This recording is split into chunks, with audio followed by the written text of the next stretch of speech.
Peace. C.R. Hamilton, Afro Word Gospel Liberation. And today I'm going to talk to you about this passage out of the Bible. It's out of the Old Testament. And the message correlates with what is going on in today's society here in America.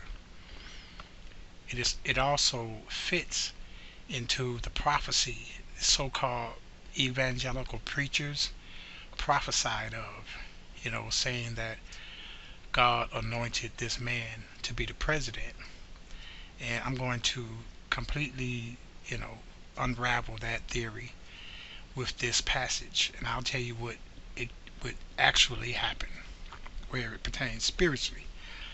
And then I'm going to show how it connects to what's happening physically in this world, in society, as of today, and throughout the history of this country. But the passage comes out of 1 Samuel chapter 8, and I'm going to read it. But let me just say this, that the overall message is that the power that maintains this country, the concept and the practice of capitalism, as opposed to the way the Old Testament or New Testament Christians were to run their economy and their nation, is contradictive, to capitalism. And capitalism conjoined with white supremacy has, or is, and is bringing this country to its knees. And it's been happening since the beginning because it was founded wrongfully. And we've been seeing the results of the repercussions for over 100 years. I mean, beginning with their stock market crash, in 1929. I mean, they just don't seem to get it.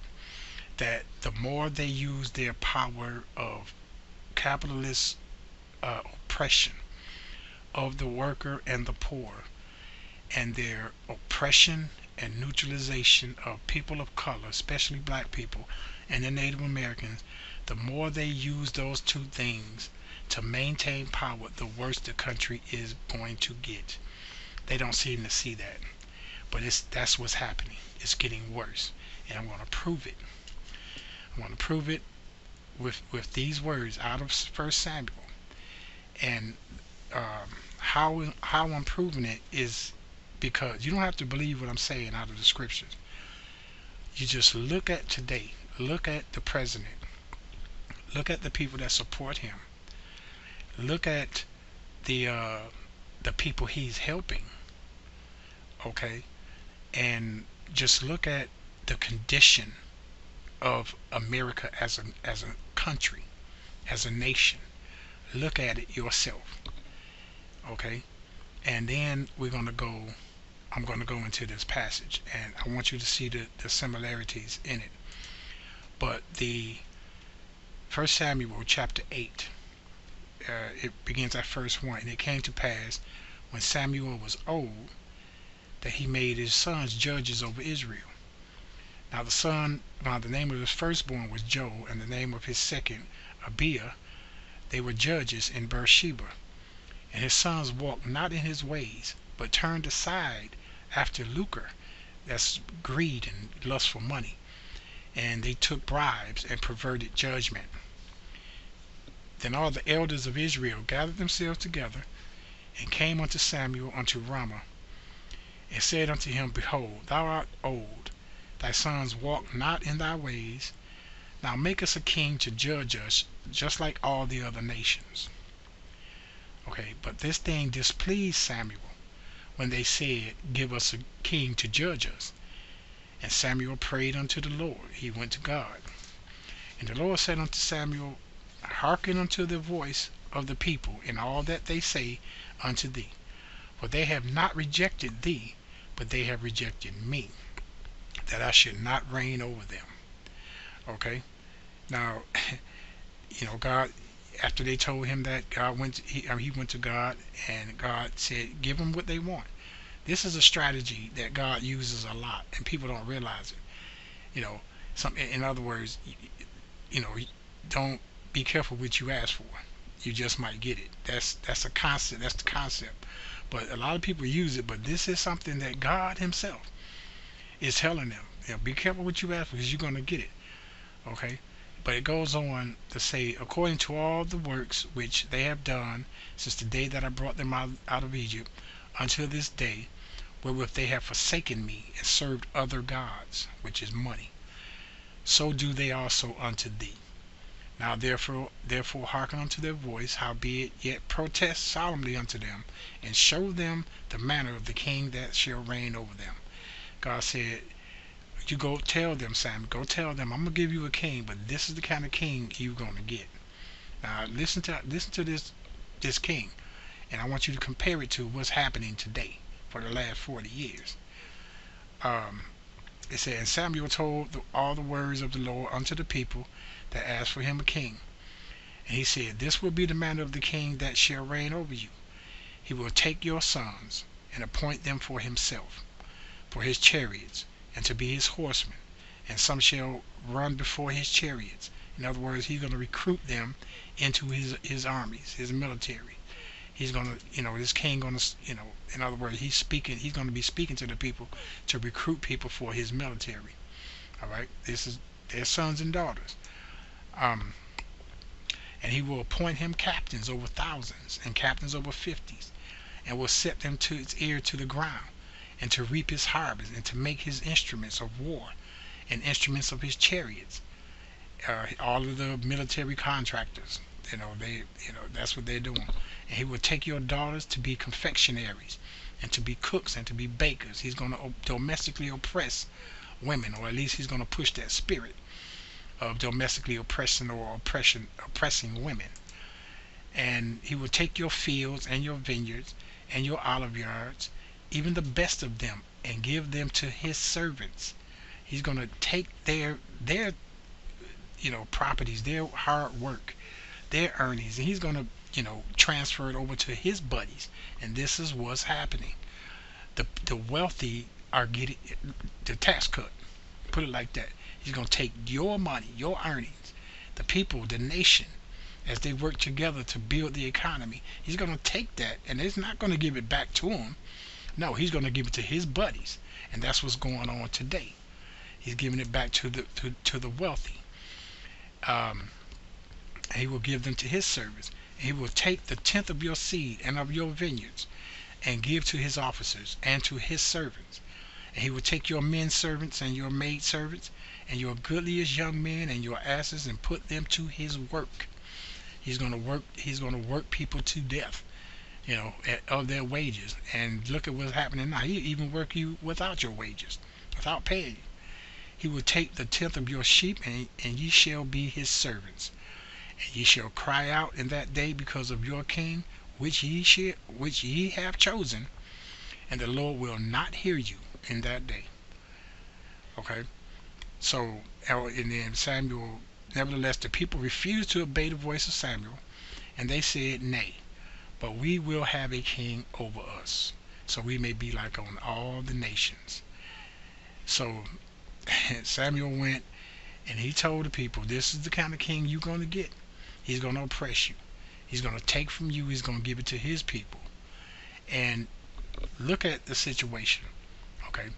Now, I'm going to tell you how the Bible works. It works in imagery. Okay. It's a shadow and type. It's examples. Okay. Now, this king that they're asking for, okay, it is a spirit. It is an oppressive spirit. Now, today, the king that's ruling this country is an oppressive spirit. It's a spirit of oppression, which is run by the wealthy, because they seek after wealth. They hoard wealth. So the way they get wealth is they work many people, and they take the profits for themselves. and they give the people crumbs. Okay, so this is the oppression. This is that spirit of oppression. And then they take a lot of the profits and they build the military. So the military can go out into the world and take resources from other parts of the world through war. Okay, and this is the same spirit that's happening in this country. And the king, the spirit of this king, uh, is the spirit of the wealthy, the greedy, the oppressor. Okay, and what he's done is, in this country, the way the wealthy maintains the majority of their wealth is not only through oppression of the worker, but it is through the system of white supremacy, because this country is made up of a lot of immigrants. So the way for them to maintain their power is to oppress the immigrants. Black people, Native Americans, Hispanics, whatever immigrants come into this country, they make sure that white people maintain the power. That's why Congress is completely all white, and the Senate is just all white people, and you got a speck here and there. But no, the spirit of capitalism and white supremacy work together hand in hand, because they make laws to benefit the wealthy, and they make laws to benefit the white wealthy, and the white elitists. I'll put it like that, or the upper middle class, upper class of whites, and the rest is, just workers, whether they white, black, whatever color. The majority of the country are workers, but the majority of the power is capitalism. But they maintain that power through white supremacy. Okay, so the message, as I said, is that as long as they continue, and for the last 100 years, okay, more than 100 years, okay, the the longer they continue to maintain their power structure on this level, the worse this country is going to get, and the worse it has been getting, generation after generation after generation, century after century after century. It's been getting worse, economically, culturally, socially, all the way down to workers, families, the educational system, the judicial system is corrupt, the political system is corrupt, and any other system you can name, the healthcare system, the way people are treated by their health, which it's a basic human need, but the way they use the healthcare system is to make money. Okay, but the thing is, this Old Testament passage correlates to what is happening now, because the people of this country, they prayed for and asked for a strong man. They asked for a king. They're seeking somebody to maintain that power, maintain their power for them over what they consider to be a threat. But the problem is, this king represents the spirit, this person, this president, and his people represents the spirit of this evil king. And that's how it manifested in the physical. So you don't have to believe in what I just read in the Bible. You can see it for yourself. Okay?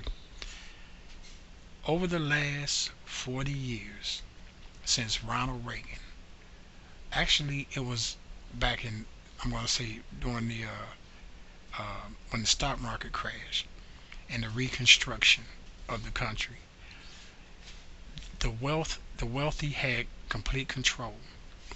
Stock market crash, they redid the foundation with FDR and the New Deal, and they helped families, they helped people, and they helped people, but they didn't help people of color. Okay, they helped the average white person. Okay, and this is their mistake.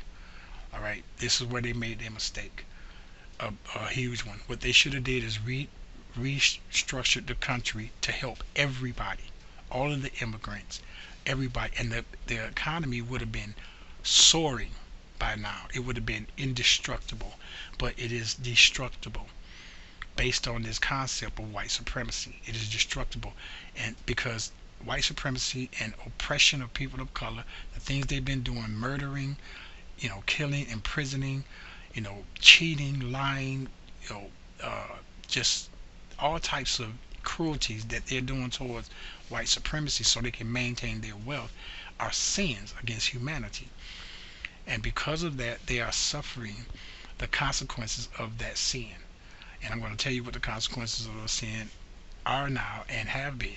As I said, their power of capitalism is weakening. It's showing to be a failure because it does not take care of everybody. It only takes care of a select few, and it leaves everybody else out in to fend for themselves, and it's getting worse over time. But after the stock market crash, what did they do? They rebuilt the domestic economic foundation of America, but they also went to war to maintain their wealth around the world. Excuse me. To maintain their wealth around the world. So, and they did a lot of damage in a lot of different countries around the world to people of color, and that is they're reaping that. They are reaping, and I'm gonna tell you how they reap what they have sown. They reap it in their power structure is based on capitalism to benefit the wealthy and the white populace. Their society is rotten. Okay, their families are dysfunctional. Their kids are disobedient. They will kill their parents. Their kids are cruel towards other children. Their families, the divorce rate is sky high. Their union of marriage is not working. It's not blessed of God. It's based on money. Okay? There's marriage and remarriage. This is against God's law. There's violence, domestic violence, widespread in white America, in the suburbs. The school systems in America are crumbling because the wealthy are trying to do away with the public school system and set up private schools so their friends can make money. A handful of rich folks can make money, charging money for school. And colleges is falling apart. People are in debt. So their foundation of education is rotting. Their foundation of the family is rotting. And what's worse, what's adding to it is the flow of not only illegal drugs but legal drugs from their own corporations. Pharmaceutical corporations are destroying the fabric of this country. The Food and Drug Administration, they are feeding people GMO, genetically modified foods. Their infrastructure of their food, their health care is corrupt, and it's damaging people, and it's causing more and more people. And the companies behind this, they don't care. They're trying to do it because the more people are sick, the more money they make.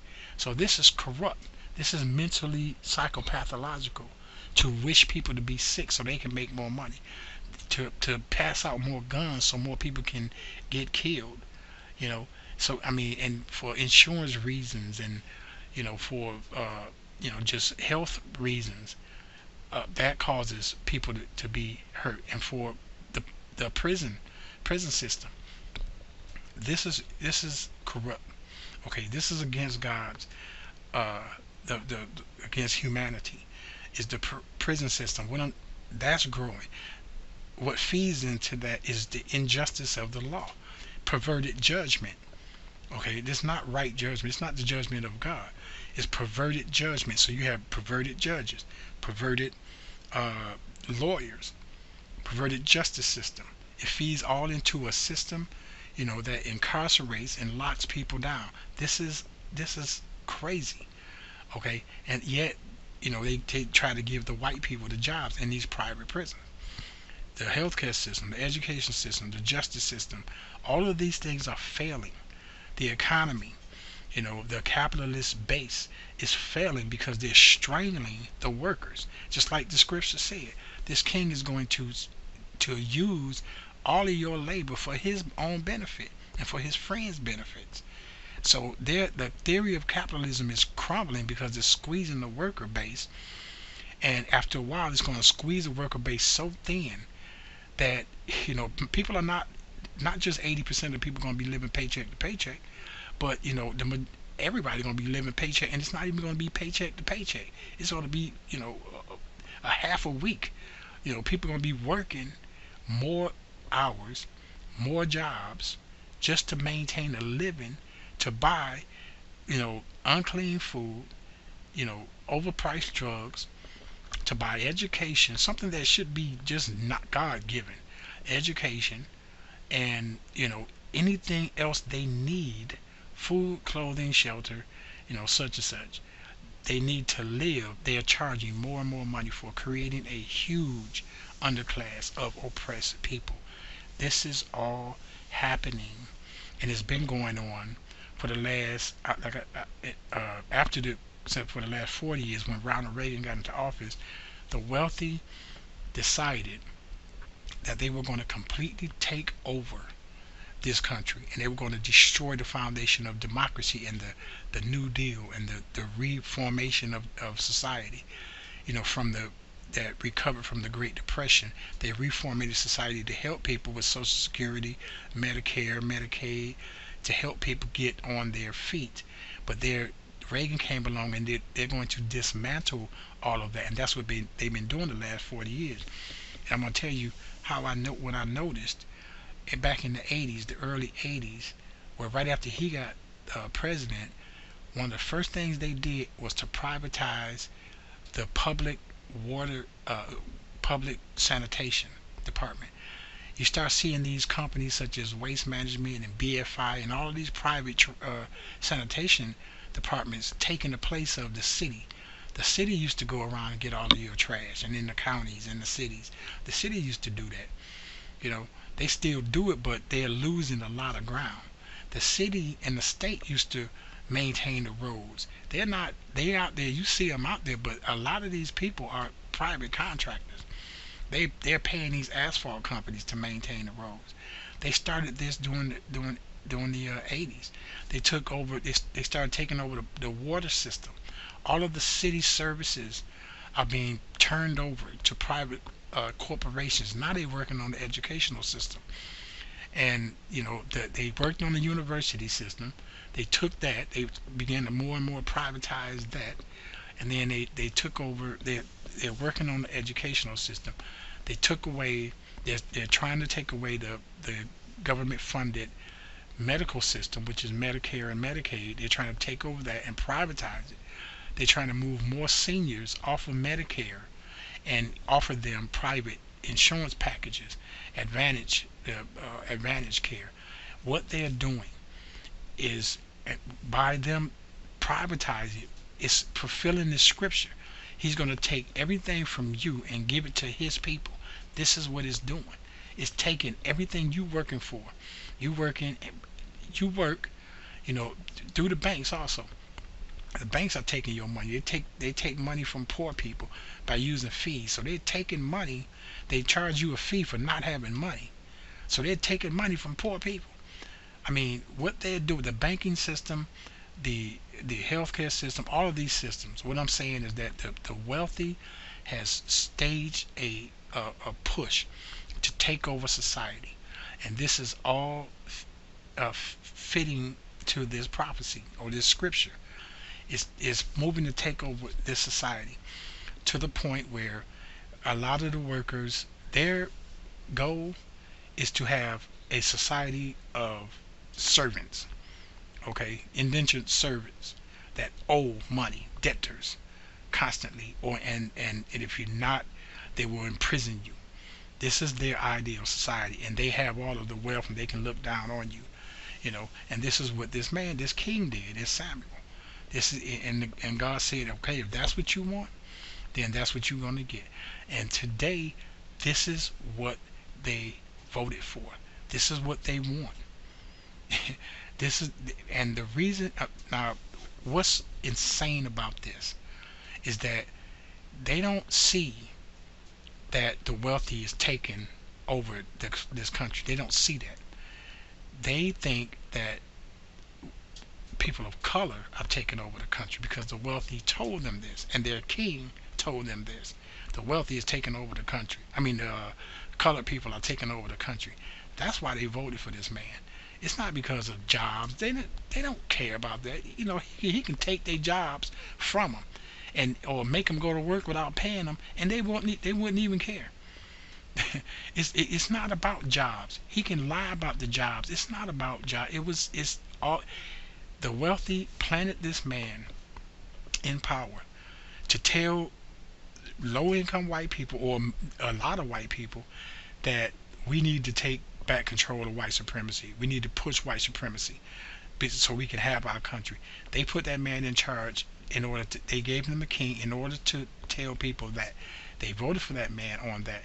And when they did that, it opened up a wide door for the wealthy to come in and finish taking over the country. And now look what's going on. People are working without pay. Not only that, but they're dismantling. They're finishing their job of dismantling public services. They're dismantling them right under your noses. And these people who voted for this king, they don't see it. They don't even care to see it. But what is going to happen? Eventually, in the story with Samuel, they gave him a king, and the king name was Saul. Okay, he had this evil spirit. He was not right in the head. But God said, okay, that's the people's king. Now I'm going to appoint my own king. And that's when he anointed King David, over Israel, when David was young. He said, I'm going to choose this young man, and I'm going to make him king. I'm going to send him to Saul. And when Saul saw this David, Saul hated him.